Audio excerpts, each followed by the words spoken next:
Hi guys. So I'm dyeing my own hair. This is the second time I've ever done this, and I'm going to tie this into frugality in an abundant way in your practice. A lot of times people don't know where to spend their money when it comes to building their business, and I should probably keep doing this if I can. And they'll ask me, like, should I invest in this thing or should I invest in this thing? And one thing that I'll often tell people is make sure you're getting a return on investment when you're spending money. So I wasn't getting a return on investment when I was getting my hair dyed at a salon. That doesn't mean it stopped me.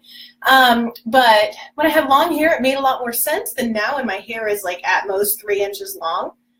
I don't really know what I'm doing in terms of dyeing my hair. I'm hoping this is okay, but it's like not going to make or break the way that I function or the way that my family functions. And I would rather spend my money on things that are going to be more meaningful in that way, whether it's a values-based money choice, whether that's a return on investment-based money choice. I keep doing that spot. So for me, it's worth it to take a little bit of a risk on something like my hair, which I don't care as much about as my family or my business. So looking at, will it yield a return on investment? Is it going to save you significant amounts of time that you don't have? So another thing about going to the salon is I would be there for like 3 hours when I was getting my hair colored. I will do this. It'll take about 30 minutes. And so for me, it makes sense not to spend the money as long as I like get around to it, because I did also let this sit in a box for about a week. Is it something a pro should be doing? So for me, I will invest my money in an accountant because like my accountant does a really good job with my taxes. But to me, it doesn't make a whole lot of sense to invest the money on my 3-inch hair just to cover some grays that aren't going to impact my well-being.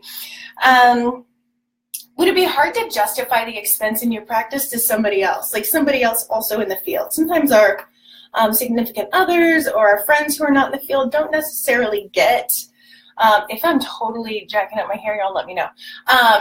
But sometimes people who are not in our field don't understand why we would invest in a practice management system, for instance, or why we would pay rent in a nice office.